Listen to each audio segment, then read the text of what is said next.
Je veux juste rajouter quelque chose. Bonjour à tous. Un petit complément sur la première partie du bâton de santé.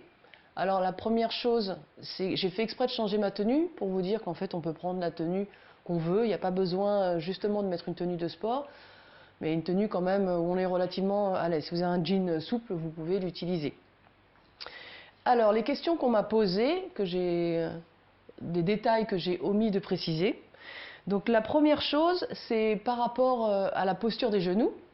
Donc la plupart du temps, on a les genoux fléchis et le bassin rentré. D'accord?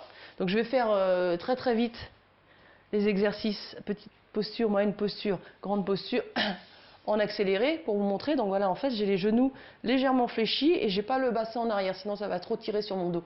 Donc je suis comme ça et je passe. Hop. Comme ceci. Ok? Genoux fléchis. Une fois que j'ai posé le bâton là, donc je vais tranquillement de droite à gauche.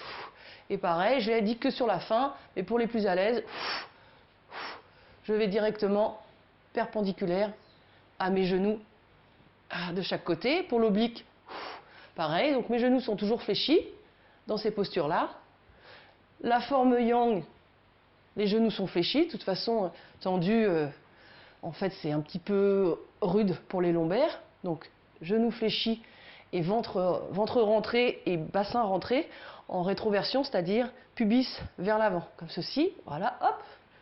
La forme yin vers l'avant, donc toujours pareil, au maximum si je peux, avec la tête si je peux, c'est tant mieux.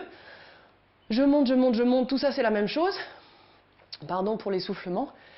Dernière petite précision, alors on m'a demandé ça, donc lorsqu'on est les bras levés, donc les jambes sont légèrement fléchies, parce que sinon au niveau pareil des lombaires c'est un petit peu violent, donc les jambes sont légèrement fléchies, le bassin est légèrement rentré, je vais à droite, à gauche, au maximum si je peux, et ensuite donc au ralenti pour la forme oblique, qui en fait je ramène par exemple là, mon bras droit vers l'avant, donc peut-être qu'avec la caméra ça fait le bras gauche, enfin un de mes bras vers l'avant et l'autre descend pour que j'ai mon bâton parallèle à mon corps, à mon buste. Ok? Et ensuite j'inverse, je repars de l'autre côté, je monte le bras et je ramène le bâton devant. Voilà, la forme oblique, en fait c'est ça, comme si je voulais remonter le bâton vers le haut. Voilà. Donc là, les jambes sont légèrement fléchies, mais par exemple, quand je suis comme ça, mon bras gauche et ma jambe gauche sont toutes les deux tendues. D'accord? Pour pouvoir bien étirer. Et en fait, le fait que je tire mon bâton avec mon bras, le bras du dessous, je tire vers le haut, ça étire toute cette partie-là de mon corps. Et cette fois-ci, ici, c'est fléchi pour que justement, il y ait un bel écartement au niveau de mes lombaires, au niveau de mon bassin à droite.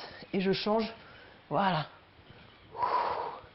Alors vous pouvez faire très lentement au début. Vous voyez, en fait, mes genoux forment un 8, un hémis 4. Voilà. Et puis après, j'essaye d'accélérer. Puis la partie arrière, donc ça, je pense que tout le monde a réussi.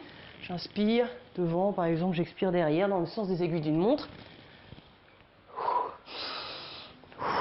Voilà. Ou dans l'autre sens.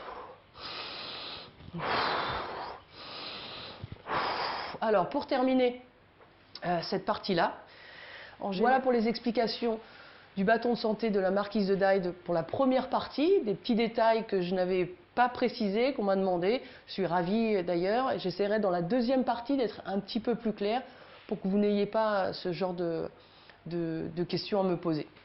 Voilà, bonne pratique, merci à tous. Hop. Petit salut avec le bâton, comme ça, vous apprenez d'autres petites choses au passage. Merci beaucoup.